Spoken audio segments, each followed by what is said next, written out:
نحمده ونصلي ونسلم على رسوله الكريم اما بعد فاعوذ بالله من الشیطان الرجیم بسم اللہ الرحمن الرحیم. ہر طرح جی واکھاڻ اللہ رب العزت جل جلالہ जे लाइ जेको इबादत जो अकेलो हक़दार आहे. लखें करोड़ें बल्कि लातादाद दरूद व सलाम अल्लाह तबारक व तआला जे आख़िरी नबी ऐं तमाम नबियनि रसूलनि बल्कि तमाम मख़लूक़ात जे सरदार हज़रत मुहम्मद सल्लल्लाहु अलैहि व आलिहि वसल्लम जिन जी ज़ात अक़दस ते ऐं संदन आल ऐं असहाब सगोरनि ते सिंध टीवीअ जे प्रोग्राम रोशनी जी वाट जे समूरनि सामईन ऐं नाज़रीन जी ख़िदमत में अस्सलामु अलैकुम वरहमतुल्लाहि तआला व बरकातुहू. आऊं आहियां वजो मेज़बान अबुल हसन अब्दुल ख़ालिक़ क़ादरी. नाज़रीन, जीअं त अव्हां ॼाणियो था, मुहर्रमुल हराम जो बाबरकत महीनो जारी सारी आहे. इन्हीअ में जिते ॿिया मामलात थिया उते करबला जहिड़ो तमामु वॾो सान्हो दर्दनाक अलमनाक वाक़ियो रूनुमा थियो. इन्हीअ में असां मुख़्तलिफ़ ॾींहंनि में मुख़्तलिफ़ मौज़ूआत ते करबला जे हवाले सां प्रोग्राम करे चुका आहियूं. अॼु असां इंशाअल्लाह तबारक व तआला करबला जे मंज़र ते गुफ़्तगू कंदासूं ऐं करबला जो मंज़र छा हो, करबला में कीअं थियो, छा थियो, इमाम हुसैन अली मक़ाम रज़ी अल्लाह तआला अन्हु जिन जे ज़ात अक़दस सां कहिड़े तरह कहिड़ा ज़ुल्म कया विया ऐं छा थियो, इन जो पस मंज़र छा हो. इन ये समूरी गुफ़्तगू खे सहेड़े हिकिड़े प्रोग्राम में जीअं न मोती धागनि में पिरोजन असां कोशिशि कंदासूं. दुआ फ़रमायो त अल्लाह पाक असांजी मदद फ़रमाए इन ये नेक कम में, जो असां तव्हां ताईं सुठे खां सुठो मवाद पहुचायूं, मोहब्बत अहल बैत उजागर थिए ऐं अहल बैत जे किरदार जी रोशनीअ वां ॼाॾो पेश करियूं त जीअं असांजे लाइ मशअले राह बणिजे ऐं असां पंहिंजी दुनिया ऐं आख़िरत खे बहितर बनाइण में कामयाबु थी वञूं.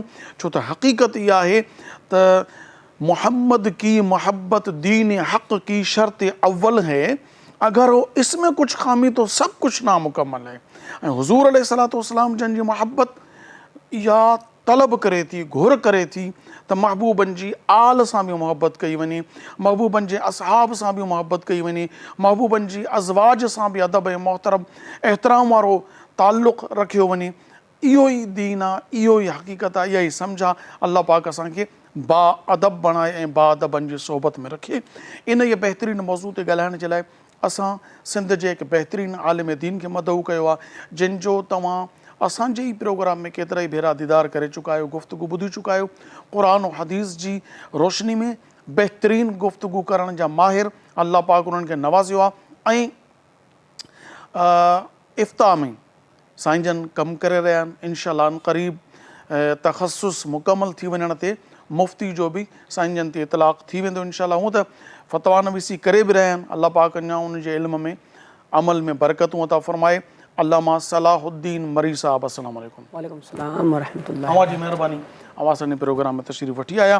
ऐं असां वटि पाकिस्तान जो मारूफ़ सना ख़ान, जंहिंखे तव्हां मुख़्तलिफ़ स्टेजिज ऐं मुख़्तलिफ़ प्रोग्रामनि में ॿुधो बि आहे ऐं केतिरो ई वॉइस में या ऑडियोज़ वीडियोज़ में तव्हां माशाअल्लाह मारूफ़ पाकिस्तान जो बहितरीनु सना ख़ान ऐं अहिड़े भलारे ॾियारे ते असां उनजो इंतिख़ाबु कयो आहे. उहा असां वटि तशरीफ़ वठी आया. मां पंहिंजे प्रोग्राम में उन्हनि खे तशरीफ़ वठी अचण ते दिलि जी गहराइनि सां भलीकार चवां थो. मोहतरम जनाब बदर मुनीर क़ादरी साहब, अस्सलामु अलैकुम. वालेकुम अस्सलाम वरहमतुल्लाहि वबरकातुहू. आपका शुक्रिया, आप हमारे प्रोग्राम में तशरीफ़ लाए. आपके मोहब्बतों का भी शुक्रिया. जज़ाकल्लाह. सो नाज़रीन, असांजी रिवायत रही आहे असां पंहिंजे प्रोग्राम जी बाज़ाब्ता शुरूआत अल्लाह तबारक व तआला उन जे महबूब सल्लल्लाहु अलैहि व आलिहि वसल्लम जी वाखाण सां कंदा आहियूं. अचो त मोहतरम बदर मुनीर क़ादरी साहब खां नाते रसूल पाक सल्लल्लाहु अलैहि वसल्लम ॿुधूं. सल्ले अला नबीना सल्ले अला मुहम्मदिन सल्ले अला शफीना सल्ले अला मुहम्मदिन.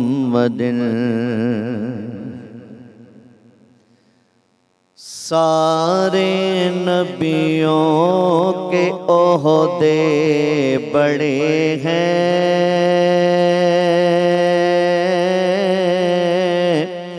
लेकिन आका का मन سب جدا ہے سارے نبیوں کے عہدے بڑے ہیں لیکن آقا کا منصب جدا ہے وہ امام صف انبیاء ہیں ان کا رتبہ بڑوں سے بڑا ہے وہ امام صف انبیاء ہیں ان کا رتبہ بڑوں سے بڑا ہے کوئی لفظوں میں کیسے بتائیں ان کے رتبے کی حد ہے تو کیا ہے کوئی لفظوں میں کیسے بتائیں ان کے رتبے کی حد ہے تو کیا ہے ہم نے اپنے بڑوں سے سنا ہے صرف اللہ ان سے بڑا ہے ہم نے اپنے بڑوں سے سنا ہے صرف اللہ ان سے بڑا ہے اور نام جنت کا تم نے سنا ہے میں نے اس کا نظارہ کیا ہے نام جنت کا تم نے سنا ہے میں نے اس کا نظارہ کیا ہے میں یہاں سے تمہیں کیا بتاؤں ان کی نگری کے گلیوں میں کیا ہے میں یہاں سے تمہیں کیا بتاؤں ان کی نگری کے گلیوں میں کیا ہے اور حاصل کلام شیر کہ مستقل ان کی چوکھٹ آتا ہو میرے معبود یہ التجا ہے مستقل ان کی چوکھٹ آتا ہو معبود یہ التجا ہے کوئی پوچھے تو یہ کہہ سکوں میں کہ باب جبریل میرا پتہ ہے کوئی پوچھے تو یہ کہہ سکوں میں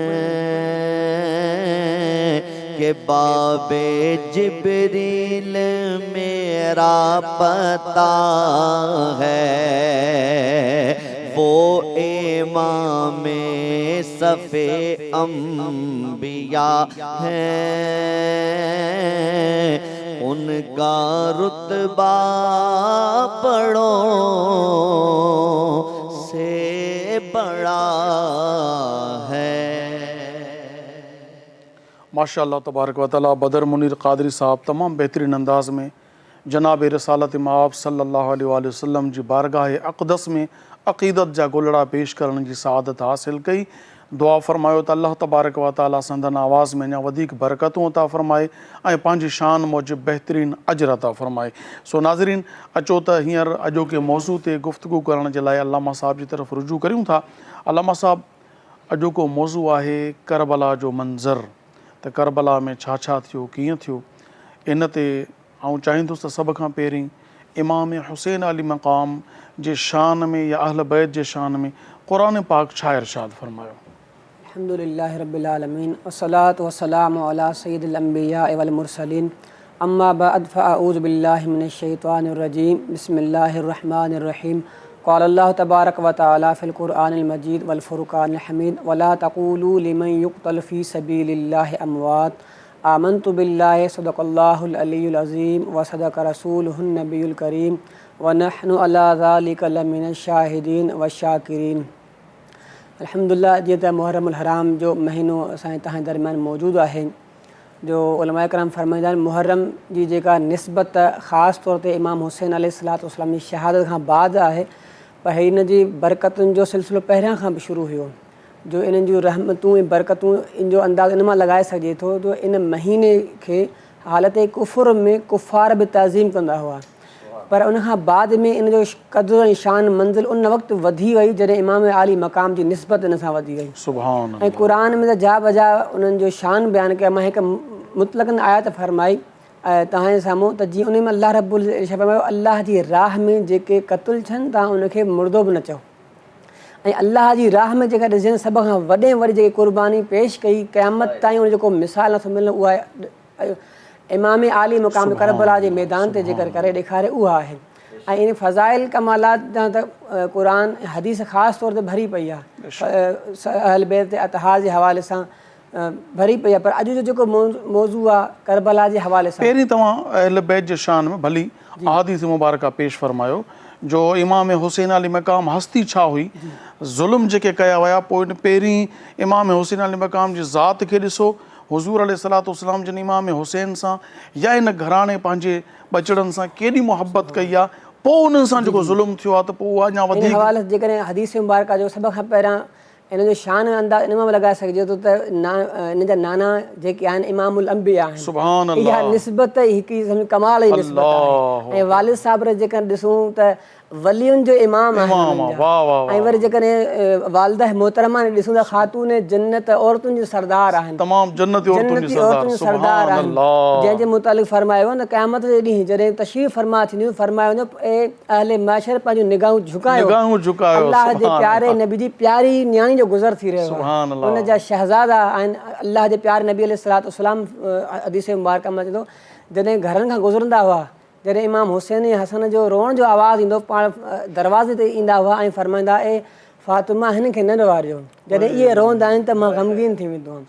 त इन्हनि जी मुहबत जो अंदाज़ो खोड़ सार हदीसूं आहिनि। माना महबूबनि खे इमाम हुसैन जो रोअण बि गवार न आहे, ऐं जेको एॾो ज़ुल्म कयो वियो उन्हनि ते महबूबनि खे केॾो रंज थियो। अंदाज़ो इन मां लॻाए सघिजे थो अल्लाह जे प्यार नबी केतिरो मतिलबु रंज पहुतो हूंदो, तकलीफ़ केतिरी पहुची हूंदी। ऐं ॿियो हिकु ख़ुतबे जे हवाले सां अचे थो त अल्लाह जे प्यारे नबी जॾहिं ख़ुतबो इरशाद फरमायो आहे, साम्हूं इमाम हसन हुसैन नंढड़ी जी हालत जे लाइ मस्जिद में अची रहिया आहिनि, त उहो जीअं ई हुज़ूर अलैहिस्सलाम ॾिठा अचे थो त हुज़ूर अलैहिस्सलाम ख़ुतबो मुबारक छॾे करे ख़ुतबो अध में छॾे, जुमे जो ख़ुतबो अध में छॾे करे वञी करे उहो छॾण किरण वारा जल्दी भाकुर पाए खणी अची करे बक़ाया ख़ुतबो पोइ इरशाद फरमायो। ऐं इन खां अलावा हदीस मुबारक फरमाईंदा जॾहिं हुज़ूर अलैहिस्सलातु वस्सलाम नमाज़ में हुया, नमाज़ में चवंदा इंसान सजदे जी जॾहिं हालत में हूंदो आहे अल्लाह जे सभ खां वधीक वेझो हूंदो आहे। पंहिंजे अज़ा में जेको मुक़रब जेको उज़्व इंसान जो चहिरो हूंदो आहे उहो ज़मीन ते सिर्फ़ु अल्लाह जी रिज़ा जे लाइ झुकाईंदो आहे, अल्लाह जे लाइ झुकाईंदो आहे। अल्लाह जा प्यारा नबी जॾहिं सजदे जी हालत में अल्लाह अकबर, उन वक़्तु जॾहिं हसन हुसैन अचनि था त रावी फरमाईंदा एतिरो सजदे में अल्लाह जे नबी तूल ॾिनो जो असां गुमान कयो या त अलाह जो हुकुम अची वियो आहे या वरी का वही नाज़िल थी रही आहे। फरमाया असां जॾहिं ॾिठोसीं त अलाह जे प्यारे नबी जा सहाबा रोअण लॻा त शायदि हुज़ूर अलैहिस्सलाम दुनिया छॾे विया बज़ाहिर त हुकुम अलाह जो मिसाल थी वियो आहे। त फरमाईंदा बाद में असांखे ख़बर पई अलाह जे प्यारे नबी जी सजदे जी हालत में साईं शहज़ादा अची वेही रहिया हुआ। इमाम हुसैन गर्दन ते इमाम हुसैन गर्दन सुभान ते। अल्लाह। ऐं हिकु ॿी हदीस न आहे त फरमायूं अलाह जे प्यारे नबी जे गर्दन मुबारक ते जॾहिं इमाम हुसैन जॾहिं वेही रहिया पाण फरमायूं कंहिं सहाबी रज़ियल्लाहु ताला अन्हु फरमायो छा त सवारी आहे। वाह वाह वाह। अलाह जे प्यारे नबी छा फरमायो सवारी खे सिर्फ़ु न ॾिसो, ॾिसो सवार बि सवार बि कहिड़ो कहिड़ो आलीशान आहे। त इन खां त खोड़ सारियूं फ़ज़ाइल ई नंढड़ी फ़ज़ाइल। साई जो वक़्तु थियो आहे और गुफ़्तगू ॿुधूं था नाज़रीन। नंढड़ी साई था वठूं पिया, कमर्शियल ब्रेक आहे।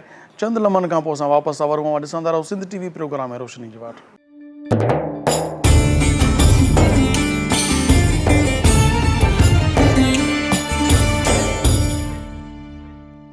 पलीकार नाज़रीन ॾिसी रहिया सिंध TV प्रोग्राम है रोशनी जी वाट। ऐं अॼु करबला जे मंज़र ते गुफ़्तगू आहे, मगर शुरू में दिलि चए पई त सैयदुना इमाम हुमाम सैयद शुहदा मदीने वारे सरकार अलैहिस्सलाम जंहिंखे पंहिंजो पुटु कोठियो, जंहिंजे लाइ फरमायूं त जन्नत जे जवाननि जो सरदार आहे सुभान अल्लाह, जंहिंखे फरमायूं त हुसैन मिन्नी व अना मिनल हुसैन, हुसैन मूं मंझि आहियां मां हुसैन मंझि आहियां सुभान अल्लाह। जी साईं तव्हां इरशाद फरमायो। हदीस इहा ई आहे त इहा आहे हुज़ूर अलैहिस्सलाम हुसैन मूं मां आहे ऐं मां हुसैन मां आहियां।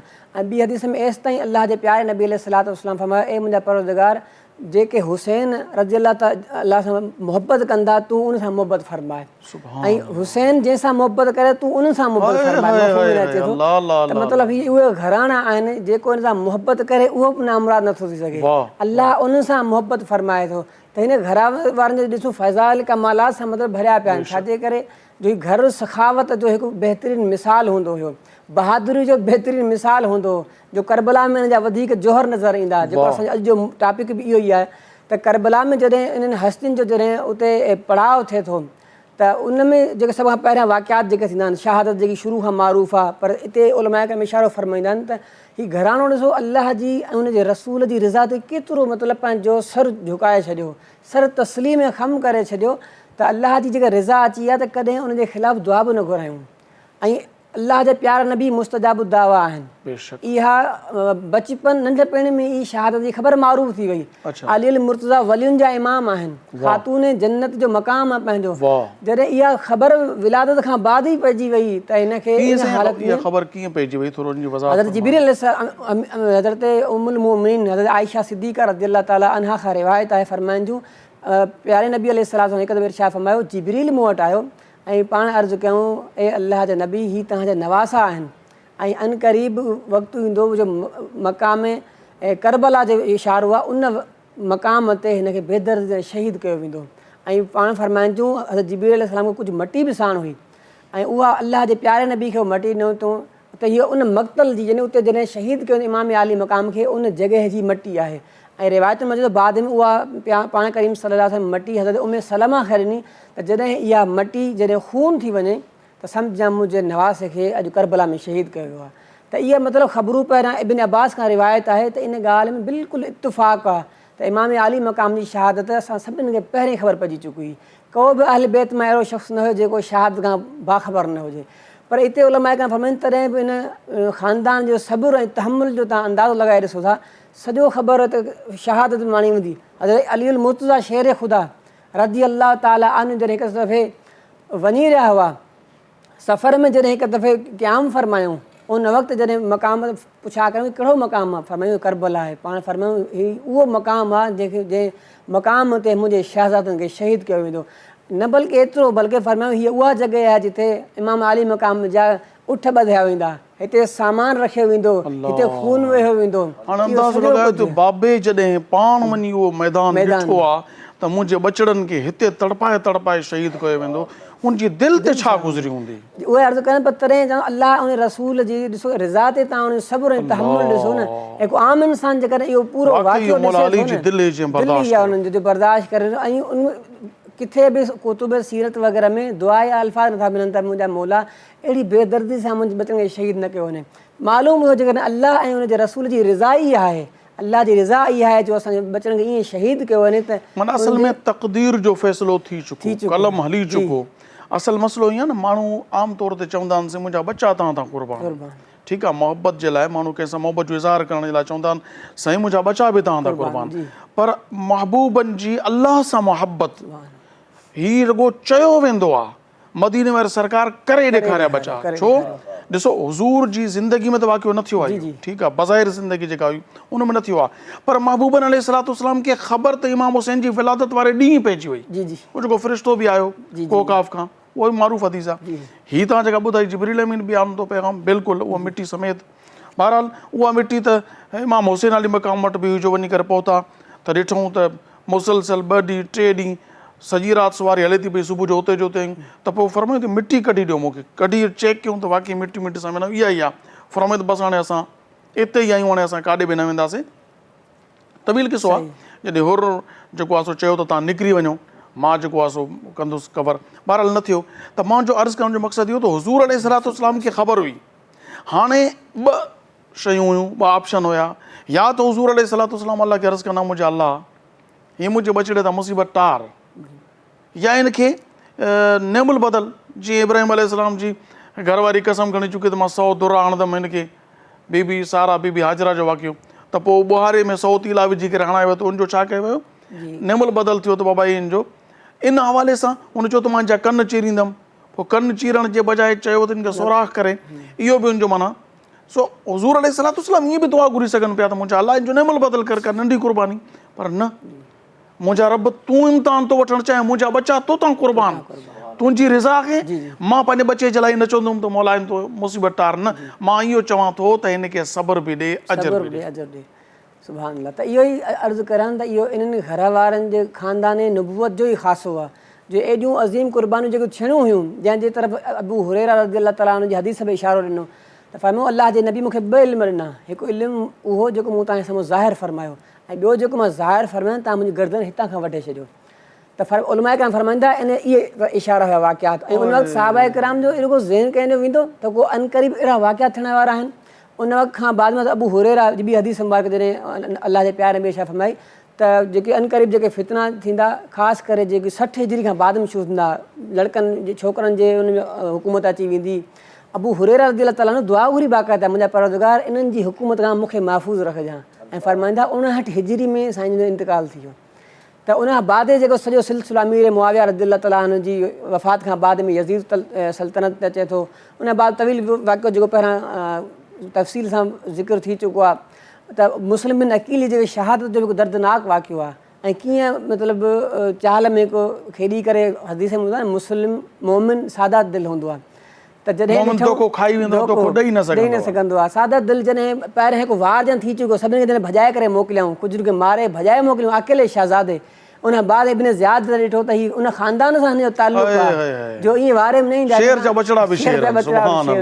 इन खे हिकु चाल सां फासायो, इन पैगाम अमन जो ॾिनो वञे, इन में धोखे में अची सघनि था, ऐं जॾहिं अमन जो पैगाम ॾिसी करे ख़ानदान नबूवत जो शहज़ाद जॾहिं उते पहुता त पोइ हुनखे बेदर्दीअ सां मुस्लिम बिन अकील खे पैगाम छा ॾिनो वियो, हमलो थियो हमले खां बाद में त ॾिठो इहा सूरताल कंट्रोल खां ॿाहिरि आहे, अकेला शहज़ाद एतिरनि खे मोटाए छॾनि, कुझु खे मारे भॼायो अथनि, त इहो पैगाम आयो त इहो झगड़ो जहिड़ो मसइलो हल न आहे, अचो वेही ॻाल्हियूं था कयूं, मसइले को हल था कढूं, ऐं अमन जे लाइ साहब इहो त जेकॾहिं इहो जहिड़ो वधियो त हाणे साईं बग़ावत पइजी वेंदी, ऐं इमाम हुसैन असल जो टारगेट हो इमाम हुसैन, छो त अब्दुल्ला इब्न ज़ुबैर, अब्दुर्रहमान इब्न उमर, अबू बकर ऐं अब्दुल्ला इब्न उमर, ऐं इहे सहाबा जेके इब्न अब्बास, अब्दुल्ला इब्न अब्बास जी, इहे 4 जी मशहूर शख़्स, इन खां वॾो ख़तरो इन्हनि खां ख़तरो यज़ीद खे त जेकॾहिं इन्हनि मुंहिंजी मुखालफ़त कई त इनक़लाब अची वेंदो ऐं मुंहिंजो तख़्त न रहंदो।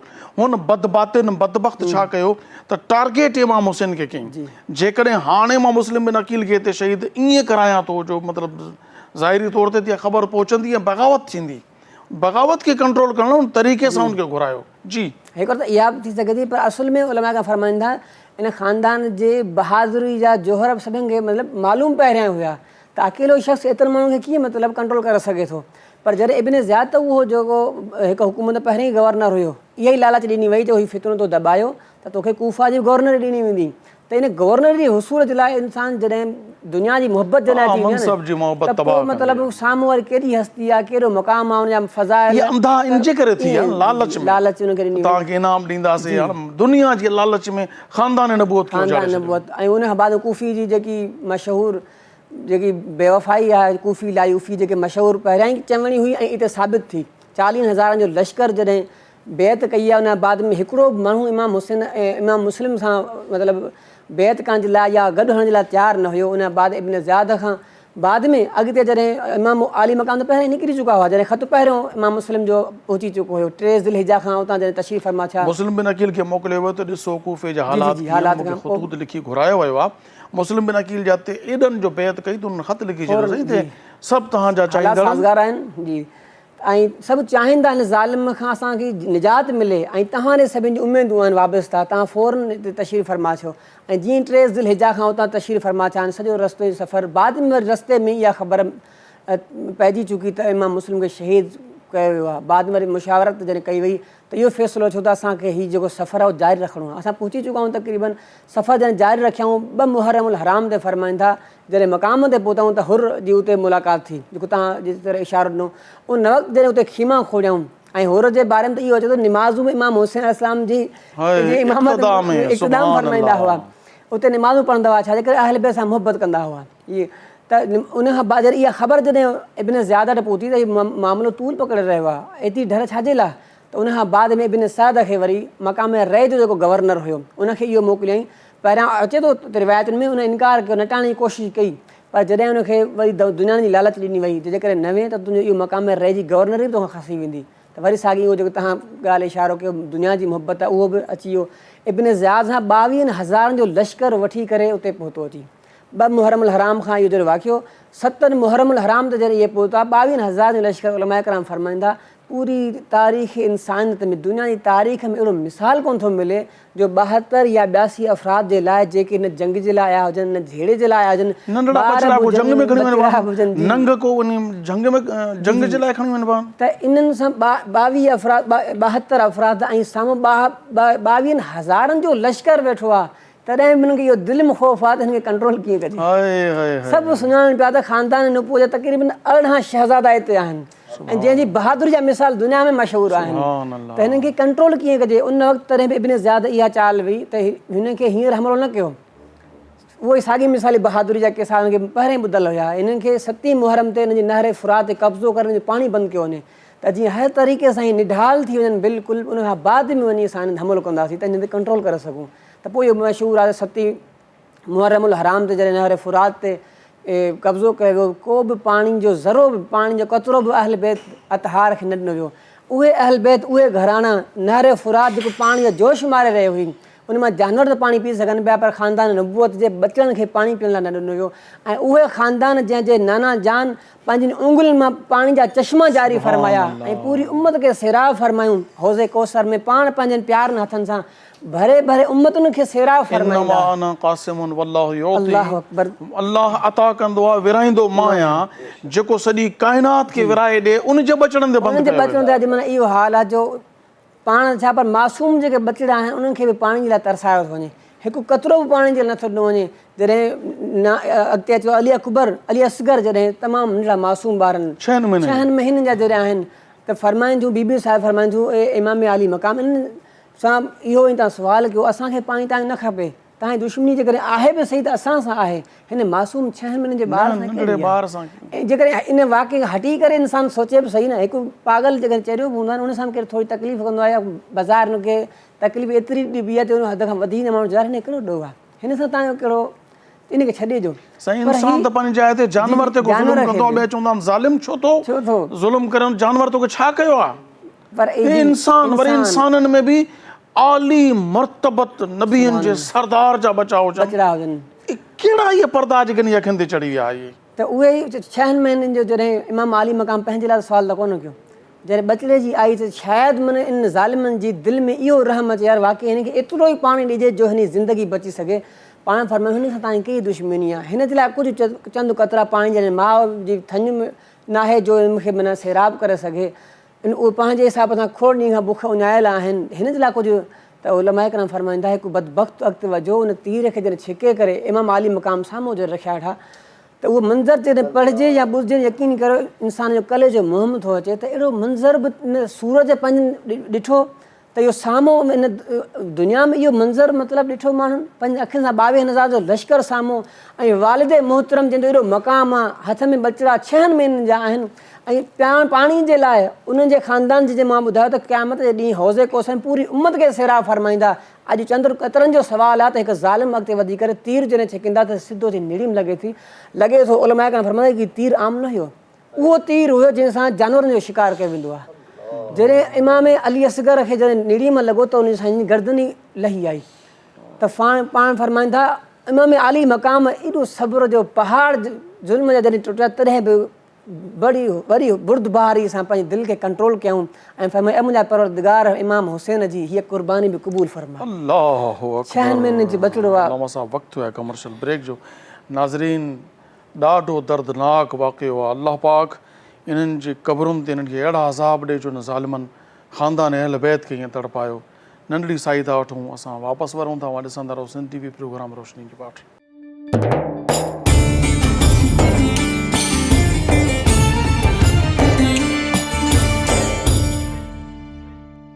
भलीकार नाज़रीन मां ॾिसी रहिया आहियो सिंध TV प्रोग्राम आहे रोशनी जी वाट ऐं जेको वाक़ियो हली रहियो आहे यकीन कयो त पाण त ॿुधण बि ॾाढो ॾुखियो थो लॻे पियो त जिन ॾिठो हूंदो जिन सां हल ॾिसण वारा बि न जंहिंसां थियो हूंदो अल्लाह पाक बसि इहो इमाम हुसैन जी दिलि हुई, अमा बीबी शहरबानो जी दिलि हुई, इहा सैयदना अली अकबर जी दिलि हुई। असां त सोचे बि नथा सघूं पिया एॾो ज़ुल्म। जी साईं।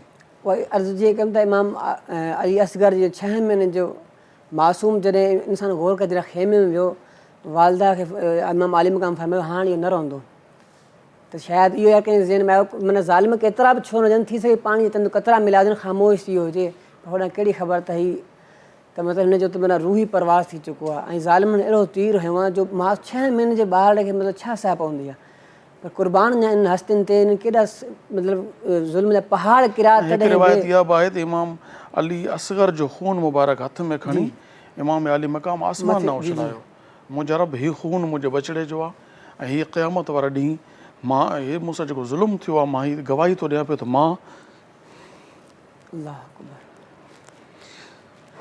तव्हां ॻाल्हायो सिर्फ़ु मतिलबु इहो हिकिड़ो ज़ुल्म हुजे त जंहिंजो मतिलबु बयानु कयो वञे यकीन ॼाणो हुई जॾहिं इंसानु पढ़े थो न सिर्फ़ु त लॻे नथो त को इहो माना तारीख़ इंसानियत इहो पंहिंजी अखियुनि सां मंज़रु ॾिठो। इंसान जो बचिड़ो जॾहिं पहिरें ॾींहं जो हूंदो आहे या 6 महीने जो हूंदो आहे जॾहिं डॉक्टर हुनखे चवंदो आहे बीमार हूंदो आहे त लाइलाज आहे त माउ जी दिलि ॾिसण वटां हूंदी आहे त माउ जी दिलि छा गुज़रंदी आहे, उनजी अमर तां छा गुज़रंदी। बचिड़ो 6 महीननि जो आहे ऐं आम घराणे जो बि न आहे, इमाम आली मक़ाम अहल बैत जे घराणे जो शहज़ादो आहे, उनखे चंद कतरा बि न विया ऐं तीर बि उहो मारियो वियो जंहिंखे जानवरनि खे शहीद कयो वेंदो आहे, जानवरनि खे जंहिंसां मारियो वेंदो आहे। इहो सिर्फ़ु इहो हिकिड़ो ज़ुल्म न, इन खां अॻिते जेकॾहिं हलिजे त कई अहिड़ा वाक़िया ख़ानदान अहल बैत सां जेके नज़र आया, पूरे ख़ानदान जा 18 अफ़राद शहीद कया विया। तव्हांजो वाक़ियो मुख़्तसर इमाम अली अकबर जॾहिं सवार थिया इमाम आली मक़ाम पंहिंजे पाण तशरीफ़ फरमा थिया त फरमायूं ए वालिद मोहतरम जंहिं घर में नौजवान बचिड़ो हुजे उनखे उनजे वालिद साहिब जे लाइ इहो न आहे त उहो ॿाहिरि पाण वञे, मुंहिंजा बाबा साईं पहिरियां मां पाण वेंदुसि उनखां बाद में तव्हां भले वञिजो। अलाह अकबर। उनजे इमाम अली अकबर जॾहिं इहो घोड़े ते सवार थी पर जॾहिं दुश्मन जी सफ़नि जे साम्हूं बीठा आहिनि त फरमाईंदा अली अकबर उहो जो जवान हूंदो उहो शहज़ाद हूंदो जंहिंमें हुज़ूर अलैहिस्सलाम जी मुशाबत नज़र ईंदी हुई पर साम्हूं एतिरा अंधा थी चुका हुआ। उन्हनि खे इन्हनि आली मक़ाम इन अहल बैत जे घर वारा जेके बि आहिनि इहा को बि फज़ीलत साम्हूं नज़र न अची रही, सिर्फ़ु हिकु नज़र अची रही पंहिंजी गौर नरी बचाइणी आहे, पंहिंजी दुनिया बचाइणी आहे, असांखे दुनिया मां कुझु हासिलु करिणो आहे, फ़िलाणे खे राज़ी करिणो आहे, फ़िलाणे खे राज़ी करिणो। जॾहिं इमाम 18 सालनि जी कमाई जॾहिं मैदान में दुश्मन जेके तयारु वेठा आहिनि हर तरह सां हमले करण जे लाइ, पथर भणी रहिया आहिनि, तलवारूं भणी रहिया आहिनि, नेज़ा भणी रहिया आहिनि, उनजे वालिद जे दिलि तां छा गुज़रंदी हूंदी।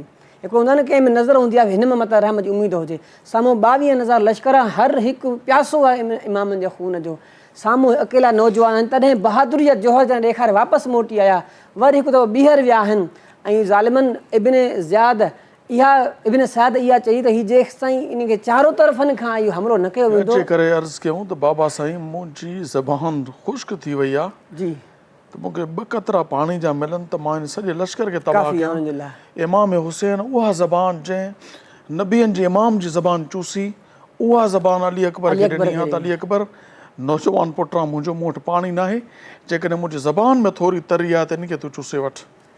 जी, उन खां बाद में जॾहिं बयान उलमा कराम फरमाइनि था, जॾहिं इमाम अली अकबर रज़ी अल्लाह ताला अन्हु जॾहिं ज़ालिमनि चारों तरफ़नि खां हर तरह जा वार कया आहिनि ऐं इंसान ज़ाहिर केतिरो बर्दाश्त करे, इहे सॼो इंसान जे गौर करे दीन जे लाइ क़ुर्बानियूं, दीन ते अॼु वक़्तु आयो आहे त इमाम आली मक़ाम सॼो पंहिंजो घर वठी करे दीन खे बचाइण जा निकिता आहिनि। फरमाइनि था कुतुब सीरत में अचे थो, जॾहिं इमाम अली अकबर जॾहिं ज़ख़्मनि जा सूर न सही सघी जंहिं ज़मीन ते तशरीफ़ फरमा थिया, पंहिंजे वालिद साहिब खे जॾहिं पुकारियूं, उन वक़्तु जॾहिं इमाम आली मक़ाम जॾहिं दुधड़ बि घणी हुई रही ही नज़र न अची रहिया हुआ, जॾहिं वञी पहुता हुते त फरमाइनि था जॾहिं एतिरा माना ज़ख़्म जा निशान हुया, इन खां पहिरियां इमाम आली मक़ाम खे हिकु वार बि अछो न हुयो। जॾहिं नौजवान पुट जो जेको इहो मंज़र ॾिसी करे ॾिठऊं, जीअं उन वक़्तु ॾाढी बार खचा ऐं सर मग वार असब अछा थी विया। त इहो सिर्फ़ु मतिलबु हिकिड़ो वाक़ियो न, इन खां बाद में जॾहिं इमाम क़ासिम जी वारी अचे थी, 9 सालनि जा सिर्फ़ु आहिनि। हाणे कंहिं दुनिया में किथे मिसाल नथो मिले त एतिरो लश्कर, एतिरो जेको असला उन वटि हुजे, हर तरीक़े जो सामान हुजे, एतिरे मासूम ॿारनि सां जंग निकिरी अचनि, पर हू ज़ालिम हर शइ पंहिंजी विसारे बिल्कुलु नाबीना थी चुका हुआ। उन अली इमाम क़ासिम खे बि इन उमिरि जो बि ख़्यालु न कयूं, उनखे बि शहीद बेदर्दी सां कयूं। जेके इमाम आली मक़ाम जो सब्र जो अंदाज़ो इहो हज़रत तव्हां इन मां लॻाए सघो था, केतिरा जेके लाश किरी रहिया हुआ, केरु खणणु न हुयो, इमाम आली मक़ाम हिकु हिकु लाश खे घर ताईं पहुचाए रहिया हुआ। उन्हनि बीबियुनि जे सब्र खे सलाम तव्हां ॾिजो। इमाम हुसैन जी उमिरि मुबारक केतिरी हुन महिल? उमिरि जी त मूंखे 52 साल उमिरि आहे। 52 साल जी उमिरि, पोढ़ाए पा 50 खां मथे। त हिकिड़ो पोढ़ो पीउ 18 सालनि जे पुट खे लाश खे खणी अचे खेमनि ताईं, भाइटनि जा लाश खणी अचे, पुटनि जा लाश खणी अचे, त उनजी कैफ़ियत छा हूंदी?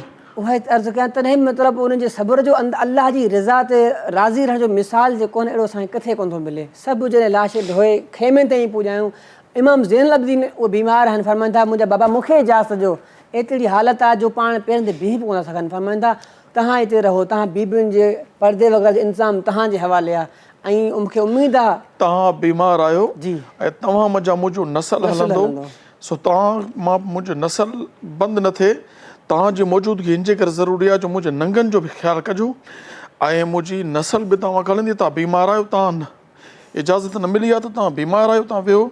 इन जे करे न त हू त चवनि पिया बाबा साईं तव्हां इन उमिरि में इन ज़ालिमनि सां वञी करे मिलंदो, मां छो न की मैं पाण जवान आहियां, पर न पुटु तूं न। जी, उन खां बाद में इंसान गौर करे आख़िरी जेको सहारो, सभु लाश घर में मौजूदु आहिनि, त कहिड़े तरीक़े सां रुख़्सत फरमायो हूंदव तव्हां ऐं बीबियुनि जी दिलि तां छा गुज़रंदी हूंदी? जॾहिं बीबी ज़ैनब ॾिठो त सैयदना इमाम हुसैन अली मक़ाम सभिनी खे पाण सवार था कनि घोड़े ते, त को जवान न आहे बचो जेको इमाम हुसैन खे सवार करे, त पाण परदो विढ़े करे घोड़े खे वरितो थो। आदाज कोई मर्द न आहे,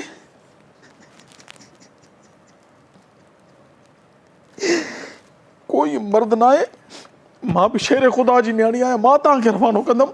परदो करे भाउ खे घोड़े ते विहारे थी पई। हलमा साहब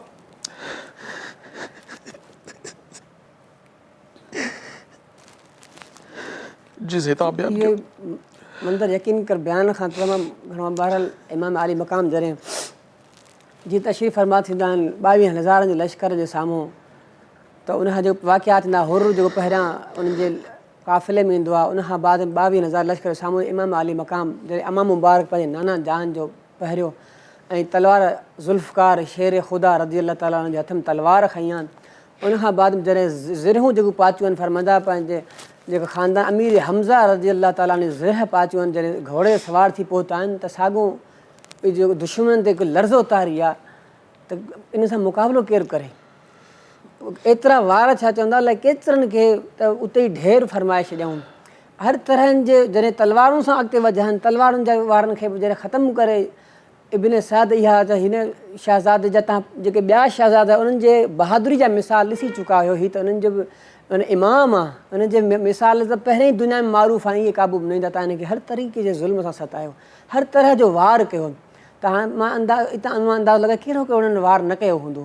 त उलमा कराम फरमाईंदा हर तरीक़े सां जॾहिं वार कयूं, तीरनि सां जी बरसाति वसायूं, उन खां बाद में जॾहिं वरी नेज़ा तलवारूं सीरत जी किताब में चयो तक़रीबन जॾहिं इमाम आली मक़ाम जो जीअं ई धरती ते तशरीफ़ फरमा जा घोड़े खां आख़िर में इमाम हुसैन अली मक़ाम के जेको पेशानी में तीर लॻो, इन तीर इमाम हुसैन अली मक़ाम के घोड़े खां हेठि लाथो।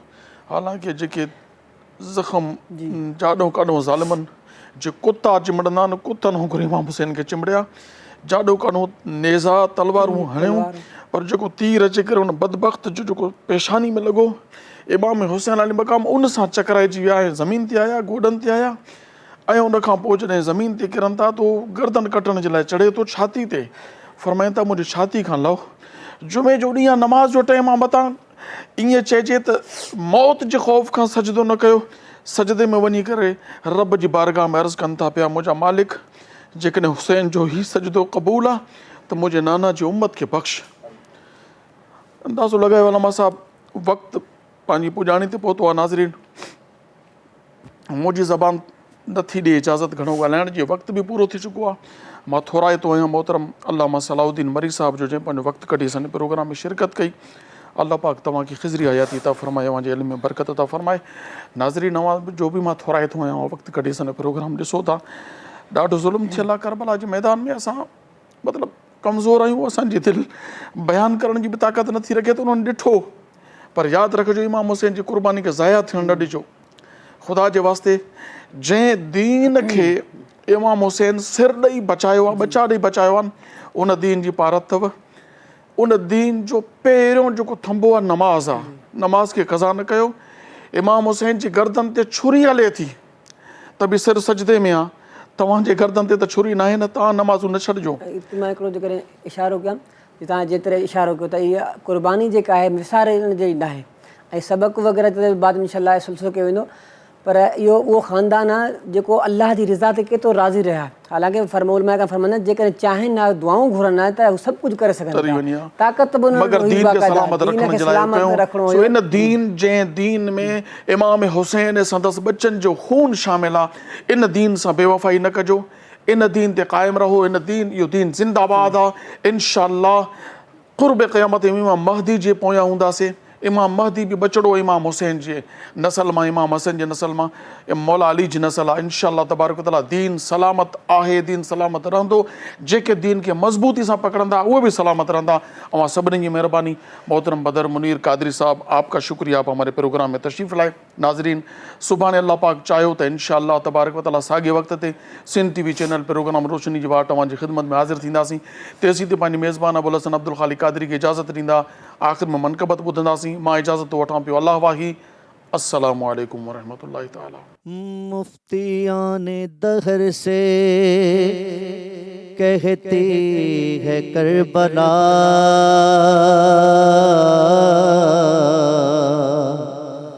बिदत उसी का जिक्र जो जीना सिखा गया। तुमसे तो एक बाबरी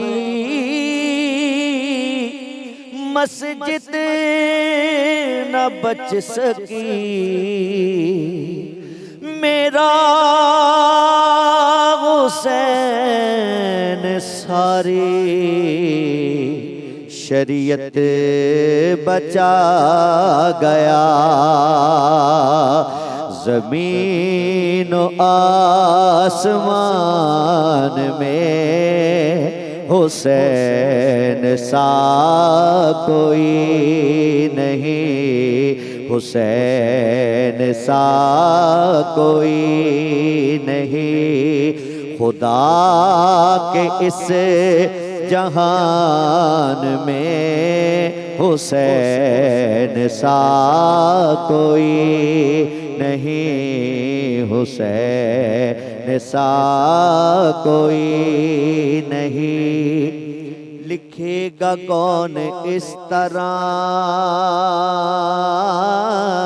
शहादतों की दास्तां, लिखेगा कौन इस तरह शहादतों की दास्तां। किसी के खानदान में حسین سا کوئی نہیں، حسین سا کوئی نہیں، کیا بتاؤں کیا حسین ہے، فضل کبریا حسین ہے، یہ نہ پوچھ کیا حسین ہے، میرا مدعا حسین ہے، بات ہے بس اتنی مختصر، بات ہے بس اتنی مختصر، کہ ایک یزید تھا، ایک یزید تھا حسین ہے، ایک یزید تھا حسین ہے، یزید نقشہ جور و جفا بناتا ہے، حسین اس میں خط کربلا بناتا ہے، یزید آج بھی بنتے ہیں اپنی کوشش سے، حسین خود نہیں بنتا خدا بناتا ہے، ایک یزید تھا حسین ہے، ایک یزید تھا حسین ہے، کربلا میں دے دیا ثبوت، کربلا میں دے دیا ثبوت، کہ دین میں کھرا حسین ہے، دین میں کھرا حسین ہے، وہ جس کے نام سے نبض حیات چلتی ہے، زمین کا ذکر ہی کیا کائنات چلتی ہے، یہ بات ذہن میں رکھیے کہ ظلم کے آگے حسین بات چلائے تو بات چلتی ہے، کہ دین میں کھرا حسین ہے، میرا مدعا حسین ہے، کیا بتاؤں کیا حسین ہے، فضل کبریا حسین ہے۔ روشنی جی वार तमाम एपिसोड ॾिसो हाणे HD क्वालिटी में। विज़िट कयो असांजो YouTube channel Sindh TV HD Islamic.